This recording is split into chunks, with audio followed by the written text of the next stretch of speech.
അത്യുന്നതന്റെ സംരക്ഷണയിൽ വസിക്കുന്നവനും സർവ്വശക്തന്റെ തണലിൽ കഴിയുന്നവനും കർത്താവിനോട് എൻ്റെ സങ്കേതവും എൻ്റെ കോട്ടയും എന്ന് പറയും. ഞാൻ ആശ്രയിക്കുന്ന ദൈവവും എന്ന് പറയും. അവിടെ നിന്ന് വേടൻ്റെ കെണിയിൽ നിന്നും മാരകമായ മഹാമാരി രക്ഷിക്കും. തൻ്റെ തൂവലുകൾ കൊണ്ട് അവിടെ നിന്നെ മറച്ചുകൊള്ളും. എൻ്റെ പേര് വിജി. ഞാൻ തിരുവനന്തപുരം ജില്ലയിൽ നിന്ന് നെയ്യാറ്റിൻകര രൂപത കിളിയൂർ ഇടവകയിൽ നിന്ന് വരുന്നു. ഞാനൊരു കാറ്റീസം ടീച്ചറാണ്. എൻ്റെ വീട്ടിൽ ഒത്തിരി സാമ്പത്തിക പ്രശ്നങ്ങളുണ്ടായിരുന്നു.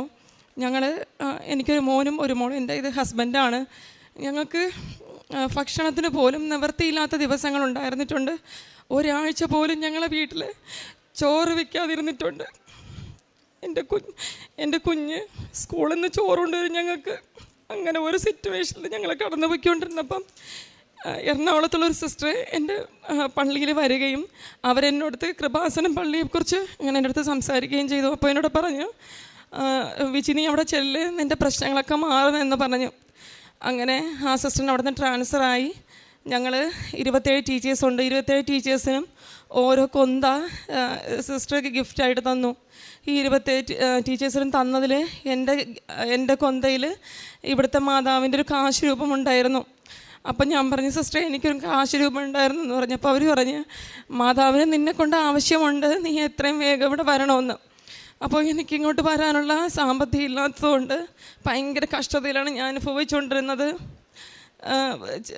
അത്രയും നിവൃത്തി ഇല്ലാതിരുന്നിട്ട് പോലും ഞങ്ങളിങ്ങനെ പൈസയൊക്കെ കടം മറിച്ചു. ഇവിടെ ഒരു ദിവസം ഞങ്ങൾ വന്നു. ഇവിടെ വന്നപ്പോൾ ഞാൻ ഫസ്റ്റ് എൻ്റെ മാതാവിനെ കണ്ടു. ഞാൻ എത്ര ദിവസം മാതാവിനെ കാണണമെന്ന് വിചാരിച്ചു. എൻ്റെ ഉള്ളിൽ ഞാൻ ആരെ തീക്ഷ്ണമായിട്ട് ഞാൻ കാണണമെന്ന് വിചാരിച്ചു. എൻ്റെ അമ്മയെ ഞാൻ ഇവിടെ കണ്ടു. എൻ്റെ ദേഹം മൊത്തവും ഒരു തണുത്ത കാറ്റടിക്കാൻ പോലെ തോന്നി. അങ്ങനെ ഞാൻ എൻ്റെ മാതാവിൻ്റെ അടുത്ത് എൻ്റെ കണ്ണിൽ നിന്നും വീഴുന്നത് രക്തത്തുള്ളികളായിരുന്നു. കാരണം ഞാൻ എൻ്റെ മാതാവിനോട് അപേക്ഷിച്ചു, അമ്മയും ഒരമ്മയല്ലേ, എൻ്റെ കുഞ്ഞുങ്ങൾക്ക് ഒരു നേരത്തെ ആഹാരത്തിനുള്ള വഴി ഉണ്ടാക്കി തരണമെന്ന് ഞാൻ അമ്മയോട് അപേക്ഷിച്ചു. അങ്ങനെ ഞാൻ പറഞ്ഞു, ഇവിടെ നടന്ന ധ്യാനത്തിൻ്റെ ക്ലാസ് ഒന്നും ഞാൻ എൻ്റെ കണ്ണിൽ നിന്ന് കണ്ണുനീര് മാത്രമേ വീഴുന്നുള്ളൂ. ഞാൻ എത്ര ദിവസം പിള്ളേരെ പട്ടിണിക്കിടും. അങ്ങനെയൊക്കെ ഭയങ്കര വിഷമത്തിലാണ്. ഞാൻ മാതാവിനോട് സങ്കടം പറഞ്ഞു. അങ്ങനെ ഇവിടെ നിന്ന് ഞാൻ വീട്ടിൽ പോയി 2 ആഴ്ച നന്നായിട്ട് ഞാൻ പ്രാർത്ഥിച്ചു. പ്രത്യക്ഷീകരണ പ്രാർത്ഥന, ജപമാല പ്രാർത്ഥന, ബൈബിള് വായിക്കും. മുടങ്ങിക്കിടന്ന കുടുംബ പ്രാർത്ഥന ഏറ്റെടുത്ത് ഞാൻ നേതൃത്വം കൊടുത്ത് വീട്ടിൽ പ്രാർത്ഥിക്കും. അങ്ങനെ 2 ആഴ്ച കഴിഞ്ഞപ്പോൾ ചേട്ടനൊരു വണ്ടി ഓടാൻ വേണ്ടിയിട്ട് ഇങ്ങനെ വിളിച്ചിട്ടുണ്ടായിരുന്നു. അപ്പോൾ നല്ല സാലറി ഉണ്ടായിരുന്നു. അപ്പോൾ എൻ്റെ ആ ദാരിദ്ര്യ പ്രശ്നം എൻ്റെ പരിശുദ്ധ അമ്മ എടുത്ത് മാറ്റി തന്നു. ഞങ്ങൾക്കൊരു വണ്ടി ഉണ്ടായിരുന്നു, ഒരു ടിപ്പർ ലോറി. അപ്പോൾ അതിങ്ങനെ ഭയങ്കര സാമ്പത്തിക വിഷയങ്ങളൊക്കെ, ഒരു പ്രാവശ്യം ഫിനാൻസ് എടുത്ത് അത് കംപ്ലീറ്റ് ചെയ്ത് അടച്ചു. രണ്ടാമത്തെ പ്രാവശ്യം 2018 ഞങ്ങൾ ഫിനാൻസ് എടുത്തിട്ട് അതടയ്ക്കാൻ നിവർത്തിയില്ലാതെ അത് കേസായി. വണ്ടി ഞങ്ങളൊരാൾക്ക് പണയം ഇട്ട് മൈക്രോ ഫിനാൻസിൽ ലോൺ എടുത്ത് പലിശയ്ക്കെടുത്ത് ഞങ്ങളെ കൊണ്ട് നിൽക്കാൻ പറ്റാത്ത രീതിയിലാണ് ഞങ്ങളിങ്ങനെ കടത്തിലോട്ട് അധപതിച്ച് പോയത്. അപ്പോൾ ചേട്ടൻ അപ്പോഴും ഇത് കോൺക്രീറ്റിൻ്റെ പണിക്കാണ് പൊയ്ക്കൊണ്ടിരുന്നത്. അപ്പോൾ ചേട്ടൻ അവിടെ പോയിട്ട് ഒരു നേരത്തെ ഭക്ഷണമാണ് ചേട്ടൻ അവിടെ നിന്ന് കിട്ടുന്നത്. അപ്പോൾ ഈ ചേട്ടൻ കഴിക്കാതെ അത് ഞങ്ങൾക്ക് വേണ്ടി കൊണ്ടുവരും. ഞങ്ങൾ വീട്ടിൽ 4 പേരും ഇരുന്ന് കഴിക്കും. ഒരു ദിവസം ഞാൻ ഈ സിസ്റ്റർ തന്ന കാശ് രൂപ എടുത്തിച്ച് ഞാൻ മാതാവിനോട് പറഞ്ഞു. അന്നൊരു ഞായറാഴ്ചയായിരുന്നു. ഞാൻ ഇങ്ങനെ പറഞ്ഞു, അത് 2 ദിവസം ഞാൻ പീരീഡ്സ് ആയിരുന്നു. അപ്പോൾ 2 ദിവസം കൊണ്ട് ഭക്ഷണം കഴിക്കാതിരുന്നിട്ട് ആ ഒരു ടയേർഡും പ്രശ്നങ്ങളൊക്കെ എനിക്കുണ്ടായിരുന്നു. ഞാൻ പറഞ്ഞു, മാതാവ് എൻ്റെ ചേട്ടൻ വരുമ്പോൾ ഞാൻ എന്ത് ഭക്ഷണം കൊടുക്കുമെന്ന് എനിക്ക് അറിഞ്ഞൂടാ. അപ്പോൾ എനിക്ക് എന്തെങ്കിലും നീ ഒരു വഴി കാണിച്ചു തരണം. അങ്ങനെ പറഞ്ഞൊരു 3:30 മണിയപ്പോൾ ചേട്ടൻ വന്നു. പക്ഷെ ഒരിക്കലും പ്രതീക്ഷിക്കാൻ പറ്റാത്ത ഒരു ഗിഫ്റ്റാണ് ചേട്ടൻ കൊണ്ട് തന്ന്. പണിക്കാർ കുറവായതുകൊണ്ട് 5 പാഴ്സലാണ് ചേട്ടൻ എൻ്റെ വീട്ടിൽ കൊണ്ടുവന്ന് ഞങ്ങൾ സുഭിക്ഷമായിട്ട് ഭക്ഷണം കഴിച്ചു.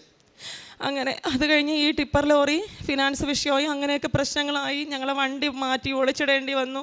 ഞങ്ങൾക്ക് വീട്ടിൽ നിൽക്കപ്പുറത്തിലേക്ക് രാത്രിയും പകലും കടക്കാർ വന്ന് പല അനാവശ്യങ്ങളും പറഞ്ഞു. ഞങ്ങൾ പലപ്പോഴും വിചാരിച്ചുകൊണ്ട് ഞങ്ങൾക്ക് മരിക്കാമെന്നൊക്കെ വിചാരിച്ചതാണ്. പക്ഷെ അപ്പോഴാണ് ഇവിടെ വന്നത്. ഞങ്ങളിവിടെ വന്ന് ഉടമ്പടി എടുത്തതിൻ്റെ ഫലമായി ഞങ്ങൾ ഫിനാൻസ് എടുത്തത് ഇൻഡസ്ലൻഡ് ബാങ്കായിരുന്നു.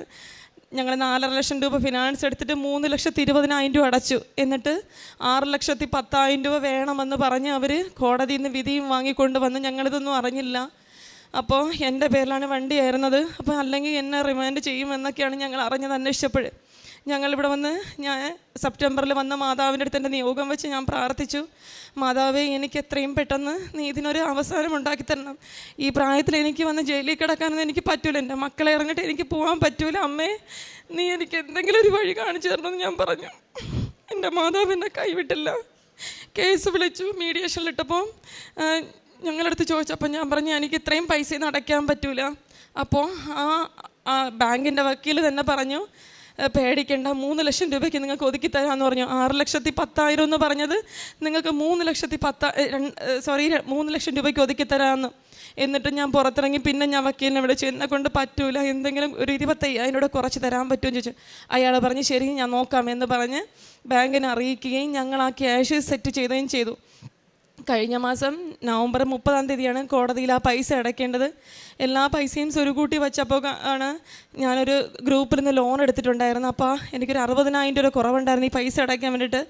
ഈ പൈസയ്ക്ക് വേണ്ടി ഞാൻ അതിൽ നിന്ന് ചെന്ന് ലോൺ അപ്ലൈ ചെയ്തിരുന്നു. അപ്പോൾ 20,000 തിരിച്ചടയ്ക്കേണ്ടായിരുന്നു.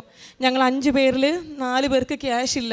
ഈ എൻ്റെ കയ്യിൽ നിന്ന് പൈസ എടുത്ത് ഞാൻ അവരെ സഹായിച്ചു ലോൺ അടയ്ക്കാൻ വേണ്ടിയിട്ട്. പക്ഷേ ലോണ് ക്ലോസ് ചെയ്തപ്പോഴാണ് അറിയണവർക്ക് അവർക്ക് സിബിൽ പ്രശ്നമുള്ളതുകൊണ്ട് അവർക്ക് ലോൺ കിട്ടൂല, എനിക്ക് മാത്രമേ പാസ്സാവുള്ളൂ എന്ന്.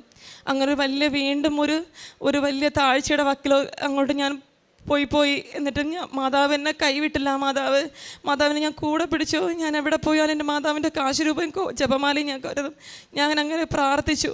പക്ഷേ നവംബർ 30 10 മണിക്ക് മുന്നേ എൻ്റെ കയ്യിൽ 2,75,000 രൂപയും എൻ്റെ കയ്യിൽ മാതാവ് സെറ്റാക്കി തന്നു. ഈ പൈസയും കൊണ്ട് ഞാൻ കോടതിയിൽ പോയപ്പോൾ ഞാനും ഹസ്ബൻഡും കൂടിയാണ് കോർട്ടിൽ കയറിയത്. അപ്പം ഞങ്ങളെ വക്കീൽ ചോദിച്ചു എത്ര രൂപയുണ്ടെന്ന് പറഞ്ഞ്. അപ്പം ഞങ്ങൾ പറഞ്ഞു എല്ലാവരും ഉരുപ്പടിയൊക്കെ പണയം വെച്ചിട്ടാണ് പോയി, വന്ന ഉടനെ തിരിച്ചു കൊടുക്കണം, ഇങ്ങനെ റോൾ ചെയ്ത് കൊടുക്കണം എന്നുള്ള ഒറ്റ ഉദ്ദേശത്താണ് ഞങ്ങൾ മറച്ചത്. ഞങ്ങൾ പറഞ്ഞ് 2.5 ലക്ഷം രൂപയുണ്ടെന്ന് ഞങ്ങളെ വക്കീലിൻ്റെ അടുത്ത് പറഞ്ഞു. എന്നിട്ട് എന്നൊക്കെ സമ്മതിച്ചിട്ട് ജഡ്ജി വിളിച്ച് ഞങ്ങളെ കോടതി വിളിച്ച് അപ്പോൾ ചോദിച്ചു എത്ര ഉണ്ട് പൈസയെന്ന് ചോദിച്ചു. അപ്പോൾ ചേട്ടൻ പെട്ടെന്ന് പറഞ്ഞ് സാറേ ഞങ്ങൾ 2 ലക്ഷം രൂപയേ ഉള്ളൂ, എനിക്ക് 1 മാസത്തെ അവധി കൊടുത്ത് തരണം, അല്ലെങ്കിൽ എനിക്കൊരു നിവർത്തിയില്ല എന്ന് പറഞ്ഞപ്പോൾ എൻ്റെ പരിശുദ്ധ അമ്മയാണ് ജഡ്ജിയുടെ വേഷത്തിൽ അവിടെ ഇരുന്ന് സംസാരിച്ചത്. അവർ പറഞ്ഞത് നിൻ്റെ 2 ലക്ഷം രൂപയുണ്ട്, നീ ഇതിപ്പോൾ അടച്ചാൽ മതി, 3 മാസം കഴിഞ്ഞിട്ട് നീ ബാക്കി അടച്ചാൽ മതി എന്ന്. ഒട്ടും ഞങ്ങൾ പ്രതീക്ഷിക്കാത്ത ഒരു മറുപടിയാണ് അവിടെ നിന്ന് തന്നത്. എനിക്ക് എന്ത് ചെയ്യണമെന്ന് അറിഞ്ഞുകൂടായിരുന്നു. അപ്പോൾ 3 മാസം കഴിഞ്ഞ് അങ്ങനെ ഞങ്ങൾ 2 ലക്ഷം രൂപ അടച്ചിന് 3 മാസം കഴിഞ്ഞിട്ട് ബാക്കി അടച്ചാൽ മതി. അത് കഴിഞ്ഞ് എൻ്റെ വീടിനടുത്ത് ഒരു അങ്കിള് ആക്സിഡൻറ്റ് പറ്റി കിടക്കുകയായിരുന്നു. അപ്പോൾ ഞാൻ ഇത് ഉടമ്പടി എടുത്ത് 2 ആഴ്ച കഴിഞ്ഞുള്ള സംഭവമാണ്. മാവിൽ കയറി മാങ്ങ പറിക്കാൻ കയറിയെടുത്ത് താഴെ വീണതാണ്. അപ്പം ഞാൻ എൻ്റെ വീടിനടുത്തായിരുന്നിട്ട് പോലും ഞാൻ പോവാത്തതിൻ്റെ കാരണം വെറും കയ്യോടെ പോകുന്നത്, എങ്ങനെ എന്തെങ്കിലും 50 രൂപയ്ക്ക് എന്തെങ്കിലും വാങ്ങിക്കൊണ്ട് പോവാതെ എങ്ങനെ പോകും ഞാൻ അങ്ങനെ വിചാരിച്ച് ഞാൻ പോയില്ല. ആ പൈസ കൊണ്ട് എൻ്റെ പിള്ളേർക്ക് ഞാൻ ചോറ് വയ്ക്കുമല്ലോ എന്നുള്ള ഒരു മനസ്ഥിതിയായിരുന്നു. അപ്പം ഞാൻ ജപമാല പ്രാർത്ഥന TV വെച്ച് കണ്ടുകൊണ്ടിരുന്നപ്പോൾ പെട്ടെന്ന് ജനലിൻ്റെ അടുത്തൂടെ ഒരു പ്രകാശം ഞാൻ കണ്ടു.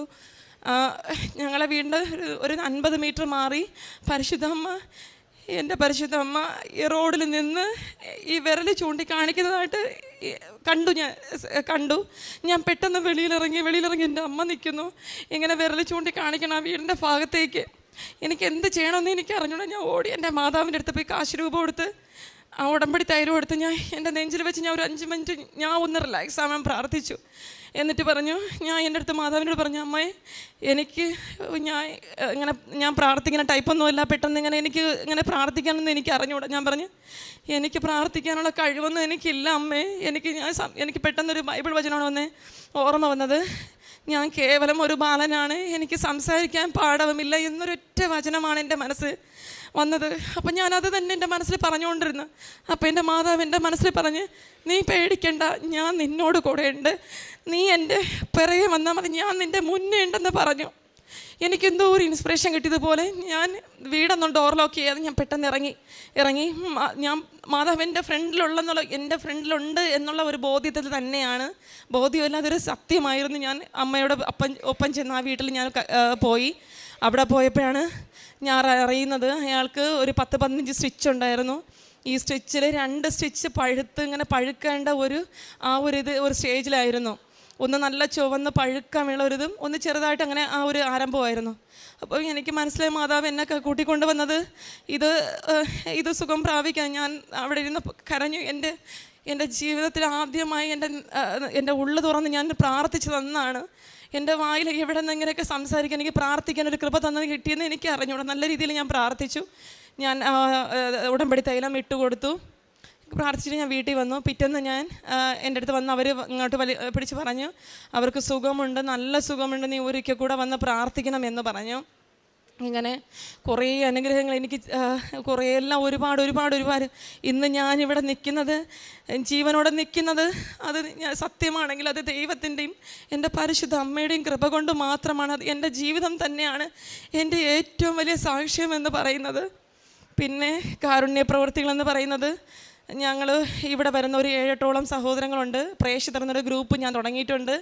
അതിൽ ഞാൻ ചെന്ന് ഓരോ ഓർഫനേജിലും ബോയ്സ് ഹോമിൽ, ഗേൾസ് ഹോമിൽ, പിന്നെ ഓൾഡ് ഏജ് ഹോമിൽ, ഇങ്ങനെയൊക്കെ ബഡ് സ്കൂളിലൊക്കെ പോയി അവർക്ക് വേണ്ട ഭക്ഷണ സാധനം 1 മാസത്തേക്കുള്ളത് ഞങ്ങൾ കളക്ട് ചെയ്ത് കൊണ്ടു കൊടുക്കും. ഞങ്ങളാൽ കഴിയുന്ന എല്ലാവിധ സഹായങ്ങളും ചെയ്തു കൊടുക്കും. പിന്നെ പൊതിച്ചോറ് കൊണ്ടു കൊടുക്കും.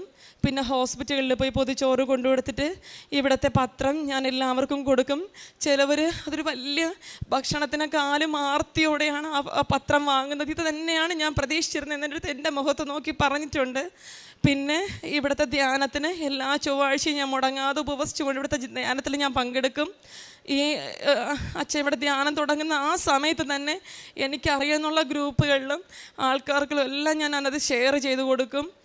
പിന്നെ ഏറ്റവും വലിയൊരു അനുഗ്രഹം എന്ന് പറഞ്ഞത്, എനിക്ക് മാതാവിനെ ഒരിക്കൽ സ്വപ്നം കാണാൻ എനിക്ക് പറ്റി. ലാവൻഡർ പൂക്കളുടെ ഇടയിൽ മാതാവ് ഈ ചന്ദ്രൻ്റെ നിലാവിൽ ഇങ്ങനെ എഴുന്നള്ളി വരുന്നത് എൻ്റെ കണ്ണുകൊണ്ട് ഞാൻ സ്വപ്നത്തിൽ കണ്ടു. ഞാൻ മാതാവിൻ്റെ മുമ്പിൽ ഒരു കുഞ്ഞു കുട്ടിയെ പോലെ ഇങ്ങനെ മുഖത്തിങ്ങനെ നോക്കിക്കൊണ്ടിരിക്കും. അമ്മ എൻ്റെ മുഖത്ത് നോക്കി ചിരിക്കുന്നതായിട്ട് ഞാൻ കണ്ടു.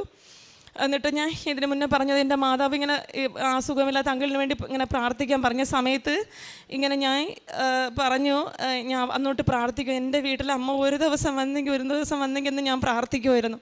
ഞാൻ എന്നും പ്രാർത്ഥിക്കുമായിരുന്നു. അപ്പോൾ കഴിഞ്ഞ ഫെബ്രുവരി 2ാമത്തെ ഞായറാഴ്ച പള്ളിയിൽ പോകുന്നതിന് മുന്നേ കുളിച്ചൊരുങ്ങി ഞാൻ പ്രത്യക്ഷീകരണ പ്രാർത്ഥന ചൊല്ലാൻ വേണ്ട സമയത്ത്, പ്രാർത്ഥന കഴിഞ്ഞ സമയത്ത് ഒരു വല്ലാത്തൊരു സുഗന്ധം എനിക്ക് അനുഭവപ്പെട്ടു. എൻ്റെ തലേ ദിവസവും ഞാൻ പ്രാർത്ഥിച്ചിരുന്നു, എനിക്ക് മാതാവേ നീ എൻ്റെ കൂടെ ഉണ്ടെന്ന് എനിക്ക് എന്തെങ്കിലും ഒരു അടയാളം തരണേന്ന്. അപ്പോൾ ഞാൻ മാതാവിൻ്റെ ഫോട്ടോ എടുത്ത് എന്നും ചുംബിച്ചിട്ടാണ് വയ്ക്കണത്, തിരിച്ച് പ്രാർത്ഥിച്ചിട്ട്. അങ്ങനെ മാതാവിൻ്റെ റോസാപ്പൂവിൻ്റെ സുഗന്ധം എനിക്ക് അനുഭവിക്കേണ്ടായി. എൻ്റെ മോക്കത് അനുഭവിക്കാനിടയായി. ഇത്രയൊക്കെ അനുഗ്രഹങ്ങൾ ചെയ്താൽ പിന്നെ എനിക്ക് ക്ഷമിക്കാനുള്ള ഒരു വലിയ കഴിവ് തരുന്നു. ഭയങ്കര ദേഷ്യമായിരുന്നു എനിക്ക്, വീട്ടിലും പുറത്തൊക്കെ എനിക്ക് ക്ഷമിക്കാനുള്ള വലിയൊരു കഴിവ് തന്നു.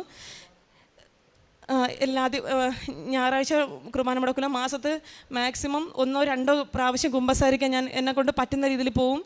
അടുത്താണ് പള്ളി, എന്നെക്കൊണ്ട് പറ്റുന്ന രീതിയിൽ എല്ലാ ദിവസവും ഞാൻ ഓടി പള്ളിയിലെത്തും. പള്ളിയിലെ എല്ലാ കാര്യത്തിലും ഞാൻ നല്ലതുപോലെ സഹകരിക്കും.